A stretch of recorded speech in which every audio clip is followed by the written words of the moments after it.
What is up, everyone, and welcome to another edition of Kevin and Zach Reacts Orioles postgame show. The Baltimore Orioles fall to the Cleveland Guardians by a score of 8-4 back in the normal studio area. Kevin Ostriker, my co-host, will be joining us in a minute.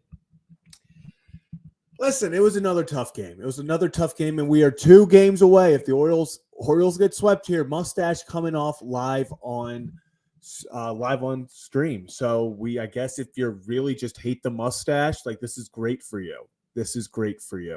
Baltimore Orioles fall by a score of 8-4. Okay, yep, this is live. So appreciate you joining in. There was a lot of bad. There was a lot of bad. I'm just going to kind of skim over it for a second. Dean Kramer, while I don't think he should really be credited with all 4 runs, I think that outfield, Cowser, Mayo miscommunication, Mayo not going for it, like whatever you want to say happened out there, it was just a tough scene. I mean, that's a tough ball. One, even if Mayo gets to it, that's a tough ball for a third baseman to catch. Colton Cowser playing all the way shifted over. It was just one of those games. As soon as that happened, I kind of just felt like, well, this is going to be one of those games. Gregory Soto, a third of an inning pitch, 3 hits, 4 runs, all earned, 2 balls, no strikeouts, only gets the 1 out, and it ended up being a sacrifice fly anyway. So that was, if we're talking about Gregory Soto specifically right now in a vacuum, that was not at all what you wanted to see from him. He was a lefty that came in. You were hoping, even by his own words, he had told the Phillies he wanted a change of scenery to kind of get himself going again and kind of get his feet from underneath him. This is not, I think, how he pictured it going, to say the least. Craig Kimbrel only gives up 1 hit, 1 walk, 1 strikeout, no runs. Listen, it kind of just felt like as soon as that ball dropped between Cowser and Mayo, the pop-up that you think ends an inning, finds some grass. It just was a classic, well, there it is. Like, it just was one of those games that felt like it wasn't going anyone's way on the Orioles. And speaking of things not going someone's way, we're going to get into how great of a game I believe Jackson Holliday had. But for the love of God, somebody help Jackson Holliday with these umps. I mean, it's not even in the same area code as the strike zone, and my guy is getting rung up out there. It was one of those that was tough to watch. 2 straight nights where Jackson Holliday just inevitably gets just screwed over by the strike zone. And we're actually joined right now by a special guest on the Kevin and Zach React. Brad, how we doing? I don't know about special guests. A recent, I guess, a normal call from the Ryan Ripken show, you know? No, that's fine. No, listen, bro. Jackson got screwed over, but he still had a hell of a night. Hell of a night. I would say that Jackson has arrived, and he ain't going anywhere. And this is exactly what Mike Elias wanted to have happen. We talk about how Jackson hadn't failed in his entire career. Everywhere he went, he absolutely raked and didn't see 1 ounce of adversity. So what does Elias do? Brings him up and sends him to the Wolves. And he falls flat on his face. And so this is exactly what we talked about on the Ryan Ripken show. Ryan and I went and talked, and you were there too. Yep. We talked to Elias, and he had said what? Well, when you have a phenom like this, you kind of want to see him how he handles failure. And sure enough, you send Jackson down. He absolutely goes bananas back down to Norfolk, comes up, hits grand slams.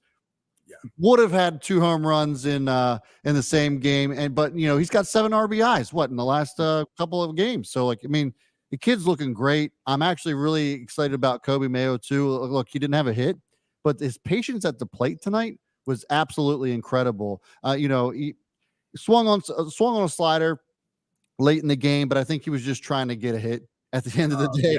But the fact of the matter is his patience at the big league level already on his first night looks really, really good. And I think O's fans, look, the O's are fine. Yours are fine. And I tell you what, watch out when every single person on this lineup gets out of their slump because the offense is going to be ridiculous. Pitchers are going to be afraid to face this kind of lineup. Tonight's lineup looked great. Fantastic. And of course that's when we aren't able to produce like they would like to. And joining us now also Kevin Ostreicher. Kevin, kind of alluding to what Brad just talked about, something that really impressed me. We're going to go over to Coby Mayo for a minute. Yes, 0 for 2 strikeouts, but the 2 walks, these were not cheap pitching around him, nothing close to the zone. This was, he fought off pitches. He worked the count. He fell behind at times. And the 2 walks he took were stone cold takes. I want to talk about, especially with the takes that Jackson Holliday was getting tossed up on. I mean, for him to take some of these pitches, these guys know the strike zone. And, we talk about how that's kind of at times their downfall, because when you have an umpire who expands it like we see tonight, Cowser, Adley, Jackson, we see all of them. They know the strike zone. So when it's 2-3 inches out of the strike zone, they're not swinging. So if the ump's calling that, it just brutal. Yeah. Yeah. And I think too, to your point, Zach, what is with Ryan Ripken show members host calling Ironbirds game and there being no hitter? Snell just threw a no. Wow. Well, yeah, we certainly have plenty of conversations about Blake Snell leading up to the deadline. Yeah, but Joe, so Ironbirds game got rained out. I will be back, and I will be back on the 16th. Weather gods, you can't control the weather gods, but I'll be back on the 16th with Mike. So what was up your sleeve? Did you reveal it or no? I didn't get a chance to, but Enrique did it. So I asked Enrique Bradfield, because we were talking about all the bases that he was stealing. He's Ironbird record for stolen bases, and he stole a base, tipped it off to me up into the press box. I asked him to do that while we talked to him this morning. So I was like, "Listen, I need something.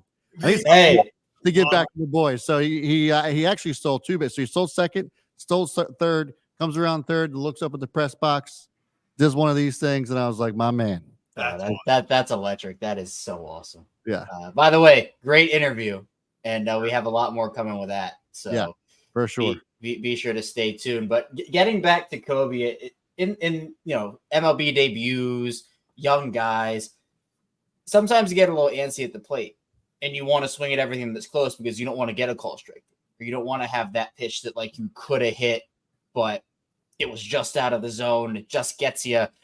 But Coby, the eye that he had, the at-bats that he had, I mean, again, if you have Coby and Jackson 8, 9, or whatever order you want to put those guys into the bottom of your lineup, this is what Orioles fans have been waiting for. Obviously, the result was not wonderful tonight, right? We can all admit that. But from a long-term future goal, whether it is for the rest of this season, for the seasons beyond this one, I mean, this is just a glimpse of what it can be, because Jackson, I know you guys talked about it a bit before I hopped on here, but he is just, so I think he remembered what happened his first time up. And he said, "Never, we're not doing that again. We're not doing that again." But for Coby, I was really impressed with his eye, with his plate discipline, and his ability to take pitches that I think a lot of young guys, again, would have been antsy and would have said, I need to not make a mistake. I need to swing at anything that's close to be able to not do that. And I thought Coby did a really good job of looking like a vet up at the plate.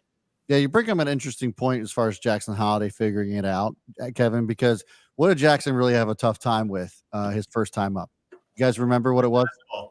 The fastball, right? So his last hit tonight was on a 100-mile-an-hour fastball. Screamer. That he also smoked 100 miles an hour out in center field. So, it's just really cool to see that those adjustments that he's made, and now he's just out here getting knocks off 100-mile-an-hour pitches. Yeah, incredible.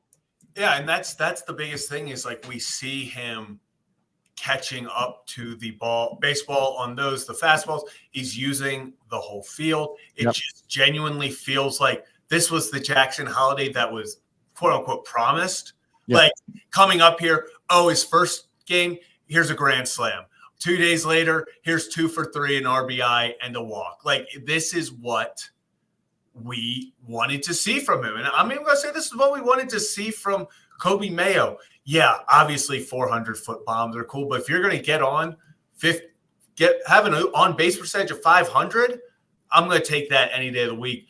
It's like actually what Jackson Holliday alluded to earlier a few days ago when talking about Coby Mayo. He said, yeah, he's got power. He's got as good a power as you'll ever see, but he's just a pure hitter. He's just a batter. He's going to get up there and find ways to get on base. And that's something that we've seen. Now, I want to move on a little bit to another guy. We want to talk about hot hitters. Colton Cowser, now what, 15-game hitting streak? Yeah. I mean, you got to keep the guy in the leadoff spot until he proves you wrong. I mean, it's truly been incredible. I think Colton Cowser is going to find a way to somehow, despite that 2-month slump, I think he's going to go out there and win Rookie of the Year. I think so too. You know, it's one of those things where you have so many rookies that are up right now, but Colton has had hot moments of, hot and cold moments, I should say. But man, right now he's looking great, and as a rookie, I mean, you can't ask for more. Yeah, it's been great, and I mean, we know Colton was as on fire as anybody in the league to start the year. I mean, he was scorching, but every player goes through some slumps, and again, we had kind of said, yeah, he's not playing great, but let's just pump the brakes and wait for him to figure it out because I think he's too talented not to. We know that he wasn't getting a ton of opportunities at points, but he has found a home in that leadoff spot. And this also is important too. And I think, who said it? I think it might have been Spencer Schultz who said about, look, you're getting guys like Coby and Jackson on base. Like if those guys consistently get on base and then you get Colton up, who's on fire right now, that's the type of thing you want at the turn of the lineup, where we had talked a lot about the struggles the 7, 8, 9 guys had for a lot of the season for the Orioles. And then when it was getting back to Gunnar, some of the conversation when he was hot about, well, should he be batting leadoff is, well, he's hitting solo homers all the time because no one's getting on for him. But for Colton in that leadoff spot, you get a guy up more who's hot. And then at the turn of the lineup, you have hitters at the bottom who are getting on base, or at least who we hope can continue this and get on base more consistently. And so it's 3 rookies. It's Coby, it's Jackson, and it's Colton, and who are producing for a club that is in the thick of the playoff race right now. And that to me is, again, a really exciting prospect if they can continue this for the current season, but also just like down the line here, guys, and just how rich this team is with position talent and what it means for the next, hopefully 3, 5, 7, 10 years. Yeah. No, I completely agree. And I just also mentioned, yes, Cameron. Yeah, Blake Snell no hit the Reds. Absolutely insane. Oriole legend. Oriole could be Oriole legend. Like, yeah, what could have been. Speaking of Oriole legend, Kristen Pache will never forget his contributions to the Baltimore. Added 1,000 in his Orioles career off to the Miami Marlins. I saw somebody say if the Marlins send down Kyle Stowers to make room for Pache, it's literally going to be the Orioles all over again. Yeah. So let's talk. So we talked about a lot of the good things that happened in the game. Obviously, it was a loss. And it was even worse than what the scoreboard indicated tonight. So I wanted to I brought this up because I would love us to react to this. Pitch. So, obviously this is the play that kind of broke it open even more. It was kind of indicative of this series so far and really kind of like the gameplay the O's have had since the All-Star break. There's a lot of miscues, a lot of miscommunication. I just don't know what's going on defensively with the ball club. We've kind of talked a little bit about Gunnar Henderson being in his head a little bit. I understand. Look, Jackson Holliday kind of cutting off SETI there. Was it the right move? Maybe, maybe not. But it was just kind of like a mess, and it kind of felt a little bit like Little League type stuff. But this isn't just because of Jackson Holliday. This is more so because of it's just indicative of what we've seen like I said, since the All-Star break. Yeah, and that plays just a perfect example of kind of the Orioles aren't doing the little things right now. Yeah. It's just that at no point should happen. At no point. That's something you see happen at high school baseball games. It really is. Just a bit outside. It literally felt like a play from the Bad News Bears where you're just like, okay, sack fly, get the out. And then it's like, oh, caught the guy at second. Okay, whatever, get out of the – oh, and then it was like he gets in the rundown, and all I'm screaming at my TV is watch the runner going home. I was like, run the guy back to first for all I care. I was like, just get in out. Don't let him score. Then you see, obviously, Holliday and Mountcastle not really communicating on where the runner is, what they're doing there. Then the throw home, everyone's safe. They get 2 runs on a sacrifice fly. It just really was kind of like the pop-up between Cowser and Mayo, where it's just the tiniest things, little inches here and there just completely cost the Orioles this. And, I talked about it a little bit before both you guys got on. Gregory Soto, just as bad of a first impression as you can give out of the bullpen tonight. A third of an inning, 3 hits, 4 runs, all earned, 2 walks. 30 pitches to get 1 out is not going to do it. No, it kind of reminds me, if we want to go to the other Baltimore sports team, it reminds me of when Alejandro Villanueva signed with the Ravens and Steelers fans were parading in the streets for Villanueva. And then that's more Kimbrel. Well, yeah, for Kimbrel. But again, we saw the Soto thing, and I think the response to Soto being traded over to Baltimore was, I kind of perused through Philly's Twitter, and it was they were happy. Oh yeah, they were ecstatic. And again, it doesn't happen that way all the time. Obviously, the Steelers fans felt the same way about Arthur Millette, and he's been incredible for Baltimore, and it happens that way in all sports. But we know that there are control issues. We know that it hasn't been consistent for him.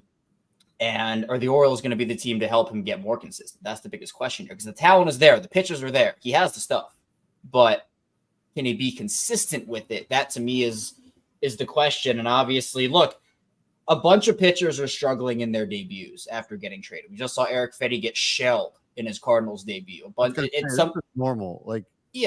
Give it a minute. You know what I mean? Exactly. It takes time, and it takes adjustments. You're entering a new clubhouse. You're with new teammates. You're in a new atmosphere, new coaches telling you this and telling you that. It's a lot to adjust to. So we can be fair and say it was a not so good, terrible, horrible, bad day for Gregory Soto on the mound tonight.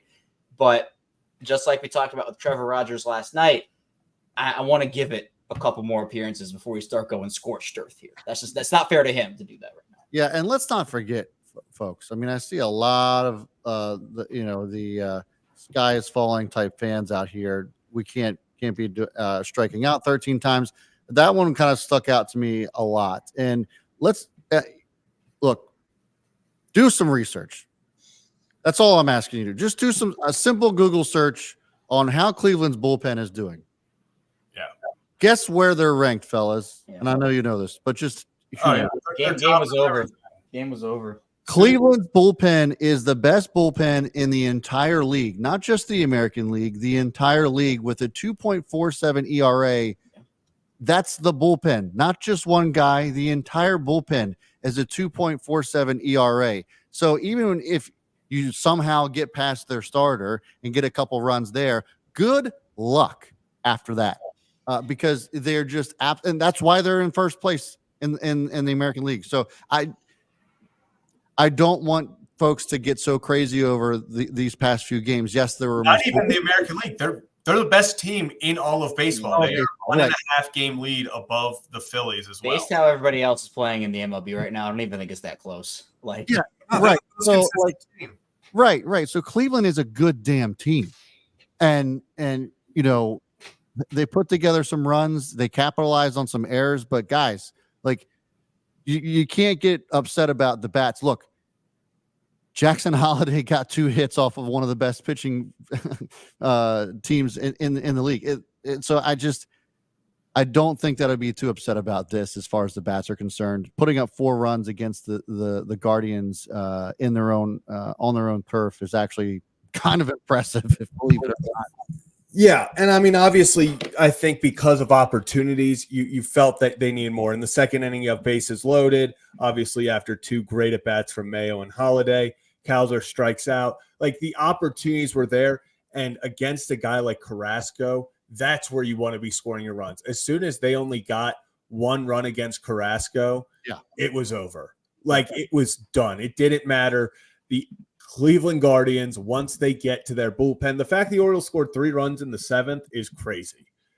So it is one of the testament to this Cleveland team that they have the strategy of they want to condense the game into 6-7 innings. And once it gets there, if they're in the lead, they feel like they can win. So, yeah. So that's stuff. I'm not upset about how they face the bullpen. I'm upset. If we want to talk about the bats, I'm upset with how they faced Carrasco, unable to really they got guys on base. They had runners on. It was once again just the inability to really get guys over and get them in. Felt like they could have capitalized more. But we're just talking about guys making their first impressions on teams and everything. And Kevin, I've said this 100 times about Corbin Burns. You got him for these situations. Well, now I'm turning it around. You got Zach Eflin for these situations tomorrow. The Orioles have lost 2 straight. You need to give yourself an opportunity to go at least split the series. You want to go win tomorrow. Just send it to game 4 with an opportunity to split. Zach Eflin on the mound, and this is when you need him.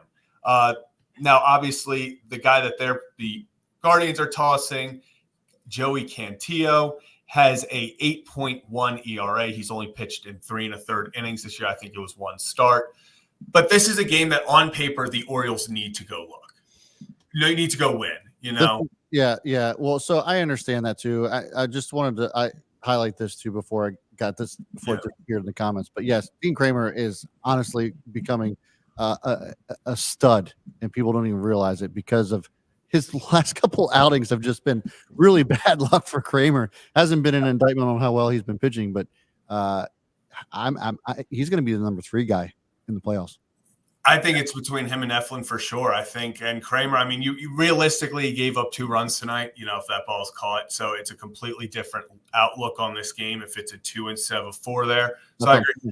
And real quick, before we get too deep into the Eflin talk, Kevin, you want to direct people over and tell them what's happening with the channel while I So we for those who don't know, this is Kevin and Zach React. So we are the post-game reaction show of the Ryan Ripken Media Empire. So, of course, we have the Ryan Ripken Show, which is live Monday and Thursday. So if you're watching on the Ryan Ripken channel, really appreciate you tuning in. And be sure to stay tuned. We have a ton of content coming for you, especially with the Orioles continuing to be in the playoff race. And, of course, Ravens season. It's a week from today. The Ravens will be playing their first preseason game. So we got a ton of football content on the way. But for Kevin and Zach React, we are pushing to 1,000 subscribers on the channel. We actually are about 85 away right now. Actually, you're 81. Yeah. So yeah, it's a big milestone for us. So if you're watching on the Ryan Ripken channel, we would really appreciate if you were to go and subscribe over on the new channel. If you are watching this back on the Ryan Ripken Show channel, the link to Kevin and Zach React is in the description. So you can just click on that, hit that subscribe button. Once we hit 1,000, Ryan has made it very well known, and Brad, they're kicking me off. They're kicking us off the channel. And I also made it very clear, apparently, just in a different way. But we can talk about that later. But we do have a ton of content planned for you. Once we hit 1,000, we're gonna have call-ins, and we'll try to dabble with some in-game reactions. So us reacting live to the games when they happen. So if you're watching, we have right now about 100 people watching on the Ryan Ripken Show channel live. Really appreciate everybody. But we also have almost 85 people listening on the Kevin and Zach React channel. So appreciate, again, we are only 6 days into having this channel. We're almost at 1,000 already. It's been incredible growth, and just really appreciate everybody for that. Yeah, if everyone who is currently watching the Ryan Ripken Show, if you're not subscribed, if you go do it, we can maybe even hit 1,000 by tomorrow, which would be 1,000 in a week, which would be pretty damn cool, Kevin. So yeah, for sure. Yeah. So let's move into Zach Eflin a little bit. Obviously, I think we were pretty impressed with how his first outing went. Yes. Score, gives up 10 hits, but he doesn't allow them to score. Goes and gets the win for the Orioles. I think you're looking for that exact same thing tomorrow. You don't need to go out there and throw 7 shutout innings. It's go out there, hold this Guardians team to 2 to 3 runs over 6 innings. Yep. And then just give the bats an opportunity to go win it, especially against an inexperienced pitcher for them. Also, fun fact, it is a lefty on the mound tomorrow. So interested to see, do we finally get Eloy Jimenez in the lineup? We will. Hey, are they going to give O'Hearn? Is Hyder going to give O'Hearn another shot at a lefty, or no chance at this point? Now that Eloy's here, unfortunately, O'Hearn finally started hitting lefties, and then they went out to get a lefty specialist. I know he's got to be like, "Are you serious right now?" But yeah, so tomorrow it's going to be. I'm intrigued to see what the lineup looks like tomorrow. Coby Mayo better still be starting at third base no matter what. I don't know how he doesn't start, honestly. Yeah. I mean, it's Holliday and Mayo. You actually, if you're Hyde, you almost have to at this point because we're already in August. So if they're going to be playing in the playoffs, which is most likely going to happen, they got to get all the reps they can in. So my best guess is that Coby and Jackson Holliday are going to be playing every game moving forward. They should. It should 100%. I mean, look, and Zach, we talked about this last night on the call up stream, but stuff that we talked about on the show is you have to play them if they're up. Like you can't just have them waste away on the bench for 4 out of 5 days and have them play as a like platoon type player.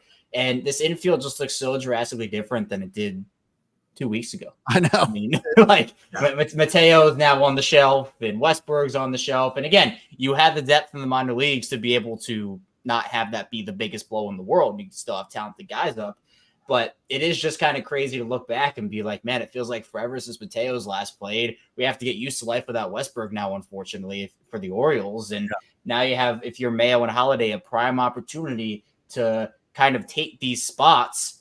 And it'll be interesting because in Holliday's case, you know, he'll never give it back at second if he ends up performing well. In Mayo's case at third, the question becomes, what do they do with Westberg? Do they move Mayo to first? And what does that mean for Mountcastle? So if Mayo and Holliday perform to really quality levels for the rest of the season here, I think they take starting spots on this team and they never give them back.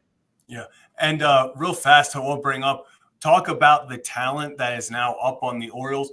Remember earlier this year, we were having all these discussions of could the Norfolk Tides beat an MLB team with how stacked of a lineup they have. This was tonight's lineup in Norfolk, and just to show you how far we've come, look what they did to the lineup. There are no top prospects anymore. It is just back. It's no longer the discussion of do the Orioles have too much talent down there? Do they need to bring them up? Pretty much, obviously, Heston hasn't played either game since going back down, which I think is interesting. I think they're genuinely trying to give him time off since he was hitting the head. But it's crazy. Literally 3 weeks ago, it was the Norfolk Tides could beat half of Major League Baseball's teams in a game. And now you look at it and you're like, yep, that's a minor league baseball lineup.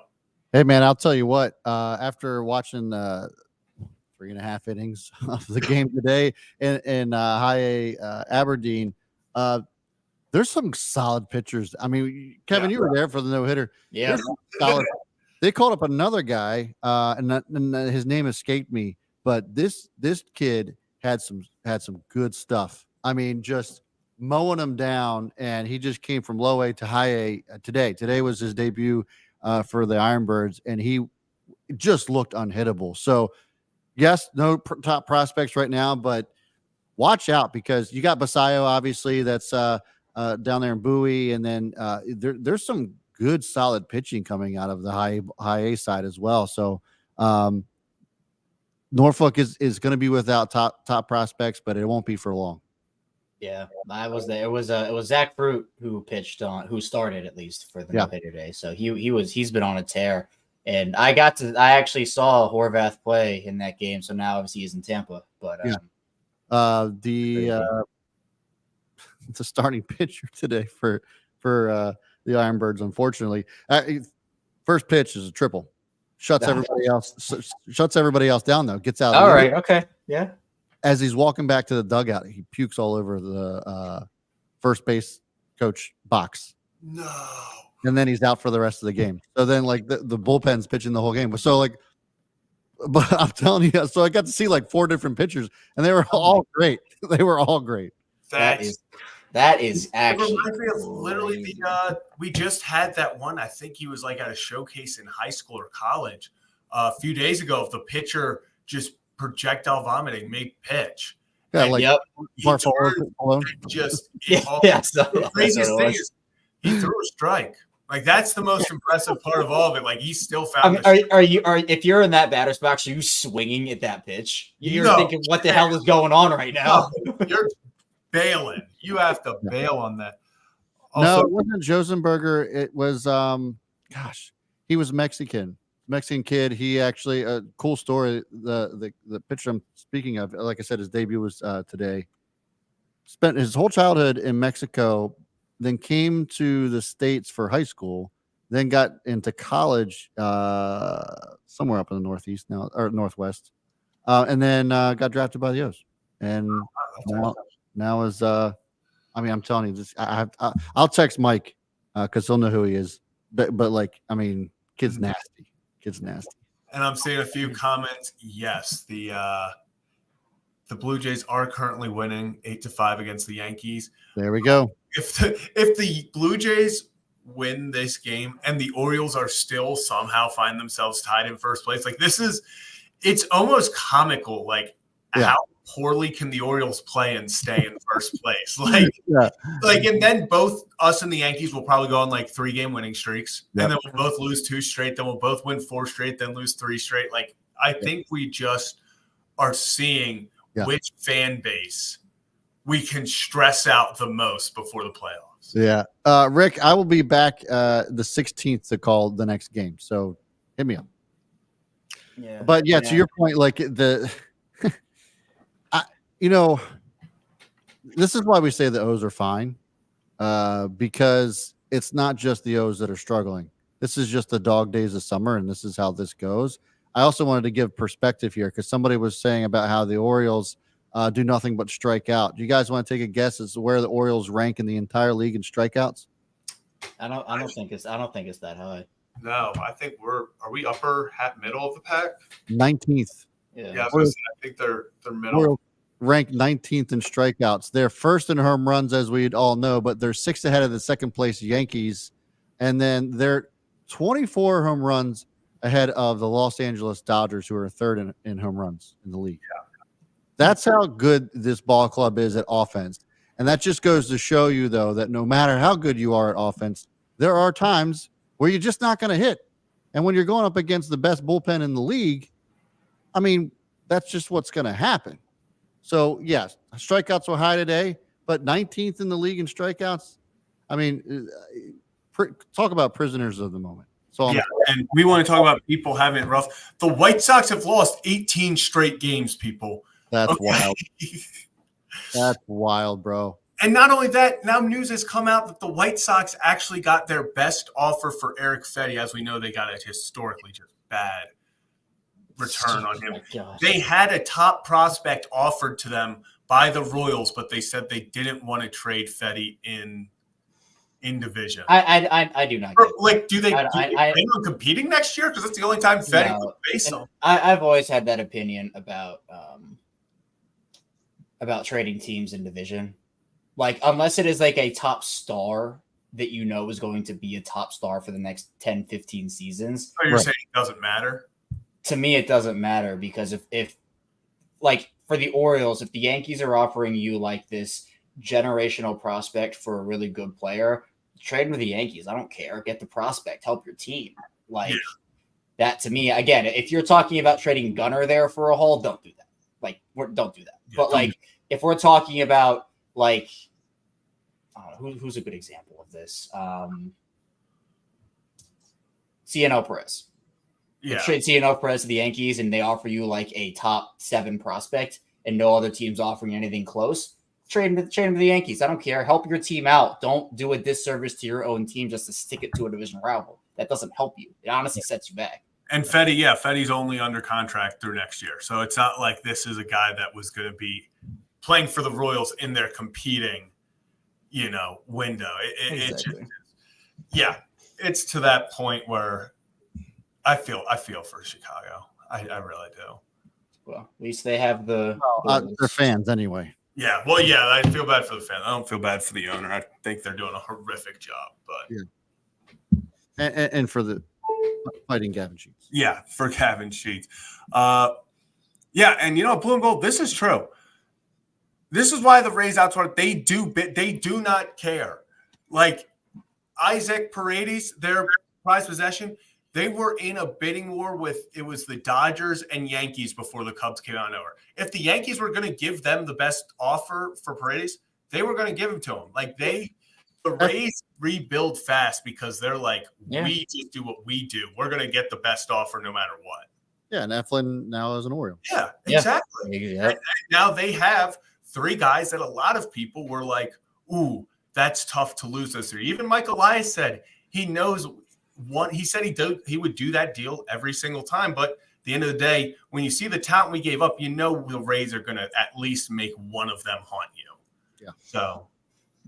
Yep. Yeah, it's just a shame. Just a bit outside says the Rays no ball. It's just a shame that their fans don't know ball. Yeah, literally. They have literally the smartest people running that organization, and then just no fan support. Yeah, I don't. They just need to. They just need to move the team. The Rays will a group of 27 of on paper the most average baseball players to the ALDS every single year, and the fans could not care less. Yeah, you know what they should do? Just move the team from Tampa to an area like Charlotte. Take them back to Montreal. Take Tampa. Oh, that was for a while, because then a few years ago it was like they were even considering doing a 50-50 split between Tampa and Montreal. So they would play 40 games in Tampa and 40 in Montreal, and then 81 on the road. Honestly, there really needs to be a team in the Charlotte or like North Carolina, South Carolina area.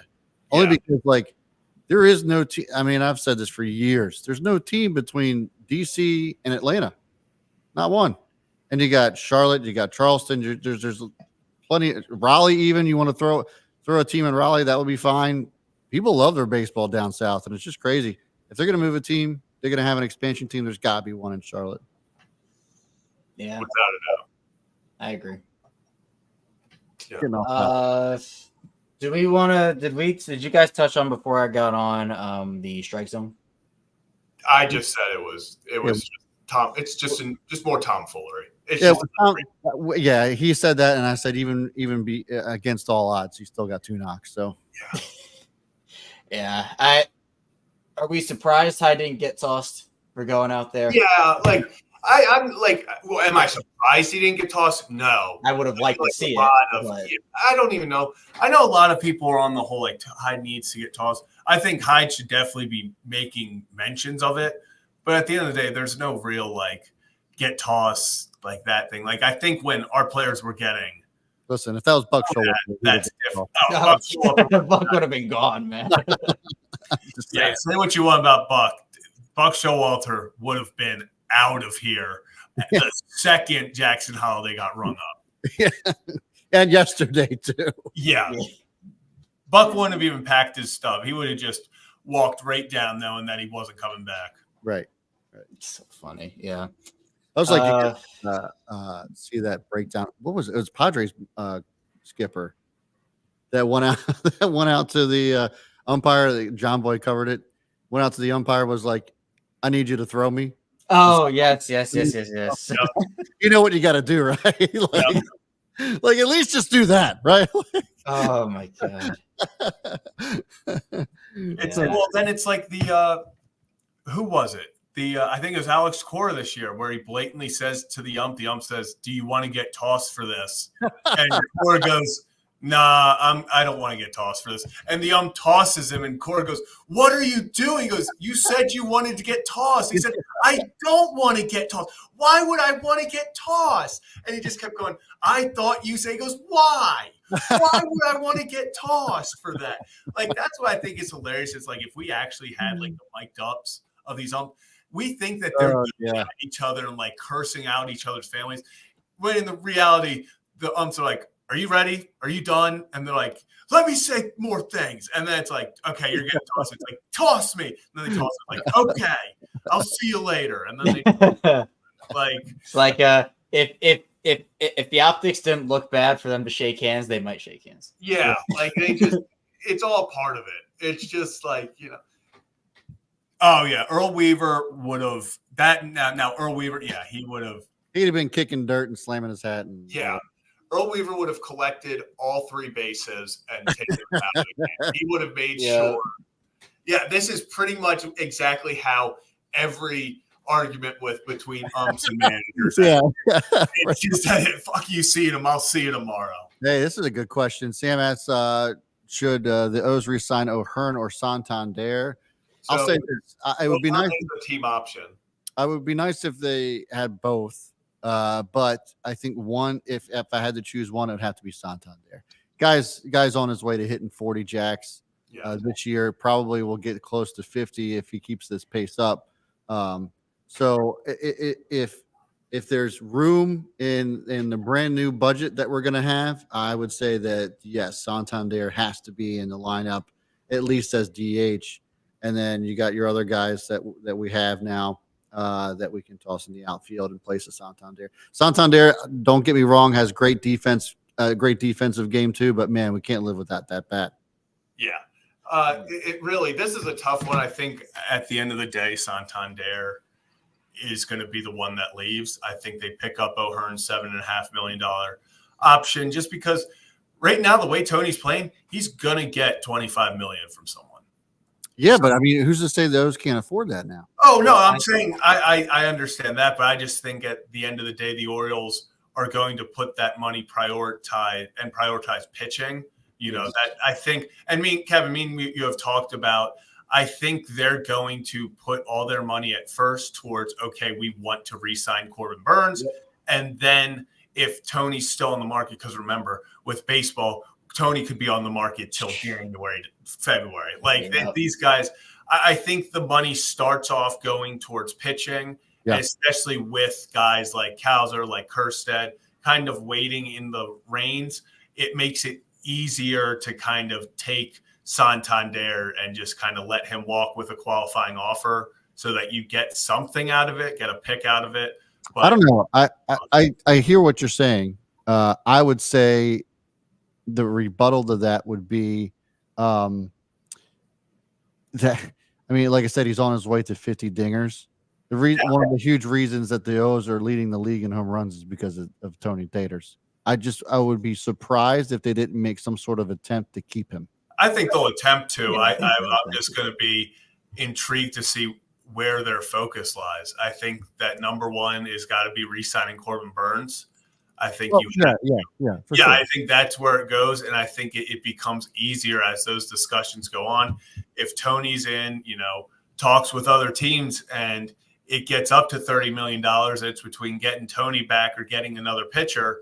It's hard with the Heston Kjerstads waiting. Even the Enrique Bradfield Juniors. We talk about Cedric Mullins. Like next year, we're going to be having the same conversation about him of what do you do. So it feels like the Orioles have so much depth in the outfield where almost like having O'Hearn back for $7.5 million just to kind of take a step back in a role, honestly, because I think next year's really when we start seeing the Hestons playing every day. You got to find a spot for Westberg and Mayo. There's so many bats out there that it's tough. And obviously, Tony being a switch hitter is a huge plus. I mean, he's the best switch hitting power hitter in all of baseball, and that's not easy to replace in the lineup. That's where definitely still making the argument for the O's to keep him. The other nice thing is too, it may or may not call for a $25 million price tag.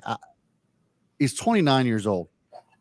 I don't know how many teams are going to be willing to fork out that kind of money for. We'll call him 30. That's kind of the normal age for these guys to be hitting free agency. So I don't think age is going to be a thing. I think it's going to be whether or not a team thinks that he can be if you're not a contending team like the Orioles, does Tony make you that contending team? And I'm not sure that's the case. He's kind of that final piece, I think, on a team like the Orioles that takes you over the top. But I'm not thinking it's one of those things where the Rockies could just add Tony and suddenly they're competing in the NL West. There's going to be specific teams that Tony can help take above. Honestly, as much people are going to hate me for this, he fits their style. The Yankees, I'm sure, are going to be interested in Tony. He seems to be a guy that they will want to go after, there's going to be suitors for Tony. That's why I think it gets For into sure. it more. For sure. Zach says 3 years blank check for Yeah. Tony. Yeah. Write what you want on it, Corbin, and just cash it. Yeah. I mean, I think too that for them, if they aren't able to bring back Tony, the move would be to just have. It's not a 1-for-1, obviously, but to have Heston just kind of slot in there into a everyday full-time type role next season when I think they're going to go a little younger anyway. But if Corbin walks, I don't know who replaces him. Like they're going to have to go out there and sign someone or make another Corbin trade. Yep. And again, like I know if Corbin leaves, there'll be conversations about, oh, you traded Ortiz and you traded DL Hall and then you traded those guys for Corbin. And in reality, I mean, based off of what we just saw pitching go for, guys, the Orioles got like the steal of the trade market in Corbin Burns in the offseason. A mid-season trade market. Yes. Well, yeah, it is off. It is different off-season wise versus mid-season. But I still think that next year, the Orioles, they're going to want, because again, I think Coby will have a huge role next year. Jackson will have a huge role next year. I think they want to get their youth in. And not to say that Tony shouldn't come back. Like, I'd love it if they're able to bring him back. But I'm saying if the situation arises where they don't, I think they have the plan to move Heston into a full-time role and just have an outfield of Cowser, Seti, and Heston and kind of have them roll with that with obviously other guys platooning with them as well. But it's tough because you have to look at value. Tony's value is incredible to this team. Like he is a huge part of this offense. He's the main reason. I mean, we know that he can go through his peaks and valleys, but he has been on fire for most of the season. And look, talk about having a contract year. Tony is absolutely having look, this is a great time to do what he's doing right now. He's going to get paid for it. The Orioles would drop down to 6th in total home runs without him. Wow. Yeah. I mean, he's the team leader. I mean, for a while, it was just Gunnar kind of leading that, and everyone else was kind of pacing behind. And then Tony just, I mean, that July was just unreal. The June was unreal. June, that's yes. The whole year, pretty well, outside of a couple stretches. Yeah, it was a slow start. It was kind of like Aaron Judge, where like you just had this slow start, and all of a sudden, flipped a switch. Which, by the way, Judge got another home run tonight. Yeah, number 40. He's unreal. It really is crazy. Yeah, it's ridiculous. Is there anything else from the game? Bobby Witt Jr. or Aaron Judge for MVP right now? Okay, this is it's tough because if Bobby Witt continues at the pace he's doing right now, it's going to be hard to say no to Bobby Witt. Yeah. Like he is going on a streak. It's not the home runs like Judge. So it's not right now, without a doubt, it's Aaron Judge, but Bobby Witt was batting almost I think it was it over 400 in the month of July? Like he legitimately could end this year like batting like 370. He could have, I think it's like a 15 WAR. Like Bobby Witt could go out there and but he has to continue this historic streak. Like that's just what it's got to do. It's Aaron Judge's to lose. Like definitely Judge right now. But he's. I mean, I don't know if it's a definitely Judge right now. Like I understand the home runs. Yeah. Bill Ripken said yesterday, and I thought this was an interesting point because we did have this conversation with him, and he brought up that while you can't be mad at the time 39 home runs and 99 runs batted in, but Bobby Witt Jr. and you mentioned WAR as well, but like the importance of the shortstop position and the way that he's playing defensively. And then tack on that he's got a 348 average right now, best in the league by far. Yeah. And then he's also got 78 runs batted in, 20 dingers. Actually, so he must have got one tonight too, because yesterday was 19. So he must have hit a jack today. 94 runs scored. Like I'm starting to lean towards Bobby Witt. If I had to choose today, it might be Bobby. Yeah, I think it's still at this moment. I think Aaron Judge just because of the dominance and because he's a Yankee. Yeah, that's just I think it's gonna be him right now. If the voting was today, I think that's where it all goes. But it's gonna be really interesting because I hear you, Bob. That's what I'm saying. I hear you. I'm with you. Yeah. And that's the other thing. Like, but if you take Aaron Judge out of that lineup, where's that Yankees team? Then it literally is just Soto. Well, I mean, he's the MVP of the Yankees, without a doubt. I agree. But it's just, I think right now, at least, I think it gets given to Judge. But I agree. I think if Bobby Witt continues this, he's definitely got an opportunity. I think he's got as good a chance as anyone to catch him. Yeah. Just a fun little convo. Yeah. Oh, well, wow. Still have 87 people, about 160 concurrents watching, guys. Still crazy. And for those who actually go check out for the what were you saying? I was just gonna shout out your channel. Oh yes, well yeah, let me do that quickly as well. 78 more to go, folks. 78 more to go. On the Kevin and Zach React channel. Again, we're going to be moving over to do the reaction shows full time on that channel only. Again, we're cleaning up the Ryan Ripken Show channel. So we're moving the Kevin and Zach React, the post-game reactions over to this new one. So if you haven't already, hit that subscribe button, do that. We'd really appreciate the support over there as we move in. Again, as Zach says, we got the U-Haul going. Our boxes are almost all the way moved out. So got 24 hours to go. Yeah, I know. We really want to hit 1,000 in a week. That would be an incredible. Incredible. So if you're watching, we would really appreciate if you go subscribe. That would be super cash money of you if I'm keeping it real. Yeah, and if I'll give you, if for those who were with the Coby Mayo call up stream yesterday, I showed off my my glass fish collection, and I actually found another one today. So this is number 11 in my glass fish collection right here. We got another one. So Ryan and I had lunch at the Rooster today. We were talking about that. He's like, Ryan says it all the time. He's like, I can't figure Kevin out. I'm like, nobody can. That's the beauty. I'm a mystery till that's what makes you great. That's what makes you great. I will say, I think it's super funny. In the comments, people are like, this isn't even a conversation, but then like half of them are saying it's not a conversation because it's Bobby Witt, and half of them are saying it's not a conversation because of Aaron Judge. So clearly it's a conversation. Yeah, that's what I'm saying. Yeah, I'm saying. This will be a fun conversation to have pretty much to the end of the year, unless Gunnar goes on some crazy tear. But Gunnar's falling off it. We know. Yeah, it's a 2-horse race right now for sure. Yeah, 100%. I remember Gunnar was leading for a little bit. It felt like it was like him and Judge, and there was that conversation. But yeah, and Bill said that yesterday. Gunnar was his guy. Yeah, well, here's an interesting conversation too, because I know it is different for all sports guys, but team standing, does that have anything to do with your ranking for you?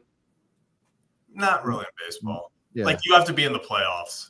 Yeah, because I know in the NBA it is like, and I know because I'm a Jokic guy, and it is just like a toxic conversation about like your team has to be like a top 3 seed at least, or like top 2 seed in your conference. But for baseball, I feel like it's not that way. I feel like it's just individual. Well, also, I just think in a lot of ways, because in basketball, like one guy can legitimately win you a game. Like if he goes out and dominates, he can go win you a game. So like if you're the best player in basketball team, like you should be going and winning them games.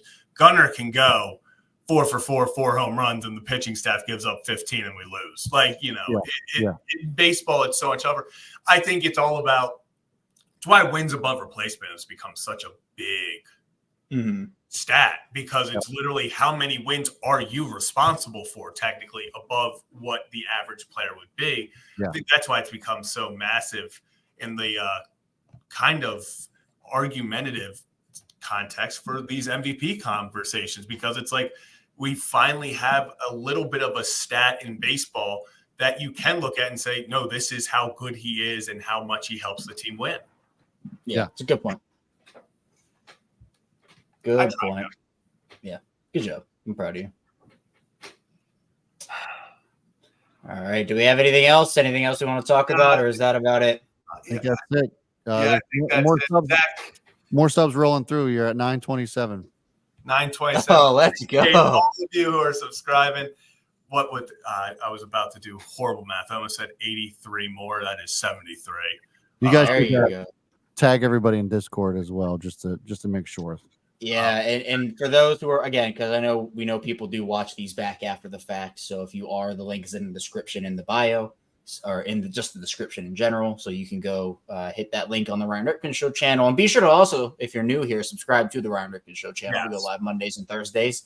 Again, we're branching off in the direction of a new channel, but we're not leaving the Ryan Ripken Media Empire. I know Joe has been pushing the pie train here at 1,000. At least a whipped cream, like on the plate pie dough. I despise Mayo, not Coby, obviously, but I'm clipping that. Okay, but I despise context matters, everyone. But I can't wait till Coby does something good and you're celebrating him, and then I'm on Twitter with, then what was this, Kevin? I despise him. Wow, I can't believe you. Are you gaslighting me right now? You're back to gaslighting me. It's what we do here. But thank you all for joining us on another edition of Kevin and Zachariah's post-game show. The Orioles lose 8-4 to the Cleveland Guardians. They will be back at it tomorrow. Let me get the time for tomorrow so we know when kind of around we will be back at. Isn't it 6 or 7 again? Or is it 4? Oh, it's back to 7:15. You see, I like that the Orioles do 4:15 Saturday games. I just really like that. 6:15 again, so we'll see you back here tomorrow night. Should be a good one. Zach Eflin on the mound, hoping to stop the skid, but that'll do it for us here. If you haven't already, please hit that like and subscribe button. Would mean the world to us. But yeah, another loss. But at the end of the day, Jackson, Holliday, Coby Mayo, Colton Cowser, the youngins are out there balling. So that'll do it for us. We will see you next time. Chewie.